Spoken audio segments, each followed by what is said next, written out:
Welcome to simply Shenba. இன்றைக்கி வந்து நம்ம உருளைக்கிழங்கு கிரேவி எப்படி செய்யலான்னு பார்க்கலாங்க.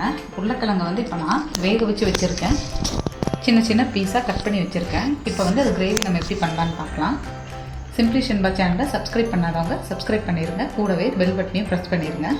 அடுப்பில் ஒரு கடாய் வச்சு கொஞ்சம் எண்ணெய் ஊற்றுறேன். இப்போ அந்த எண்ணெயில் பட்டை, கிராம்பு, ஏலக்காய் எடுத்திருக்கேன்.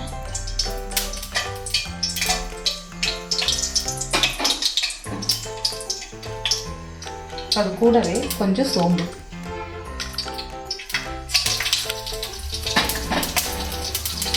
கருவேப்பிலை, ஒரே ஒரு பச்சை மிளகாய்,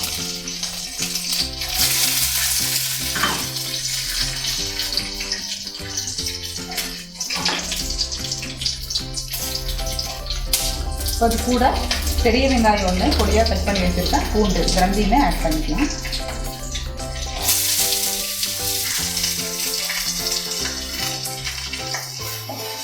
இப்போ இது கூட ஒரு 2 தக்காளி கட் பண்ணி வச்சுருக்கேன், அதையும் ஆட் பண்ணிக்கலாம். இது எல்லாமே நல்லா வணங்கட்டும். தக்காளி வெங்காயம் எல்லாம் கொஞ்சம் நல்லா வணங்கிடுச்சு. இப்போ வந்து இதில் கொஞ்சம் நம்ம மஞ்சள்தூள் ஆட் பண்ணிக்கலாம்.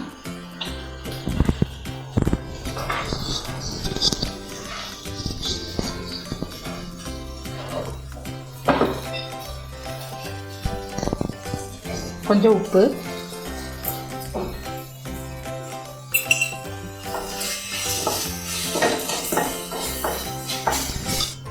மிளகாய்த்தூள்,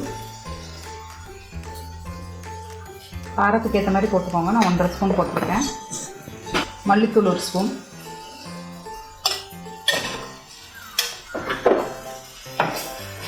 கூடவே 1 ஸ்பூன் சீரகத்தூள்,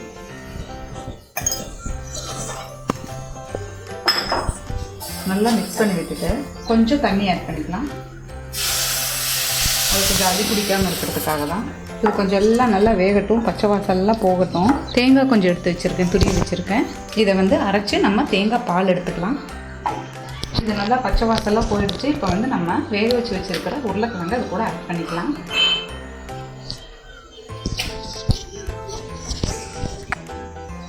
நல்லா மிக்ஸ் பண்ணி விட்டுடுங்க.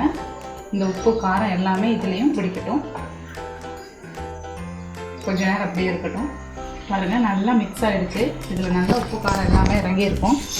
இது வந்து நம்ம இப்படியே கூட சப்பாத்திக்கெல்லாம் வச்சு சாப்பிட்லாம், நல்லாயிருக்கும். சாதத்துலேயும் பிணைஞ்சு சாப்பிட்டாலும். இப்போ குழம்பு கொஞ்சம் ஜாஸ்தி தேவைப்படுது அப்படிங்கிற பட்சத்தில் நீங்கள் தேங்காய் பால் எடுத்து ஊற்றுங்க. தேங்காய் பால் ஊற்றினாலும் டேஸ்ட் நல்லா டிஃப்ரெண்ட்டாக நல்லாயிருக்கும். இப்போ அதையும் நம்ம இது கூட ஆட் பண்ணிக்கலாம்.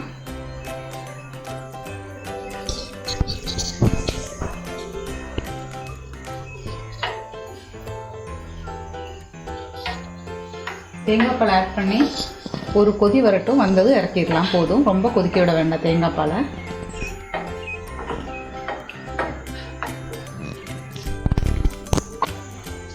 பாருங்கள், தேங்காய் பால் ஊற்றிருக்கோம், குழம்பு கொதிச்சிருச்சு. இப்போ வந்து மல்லித்தலை தூவி நம்ம இறக்கிக்கலாம்.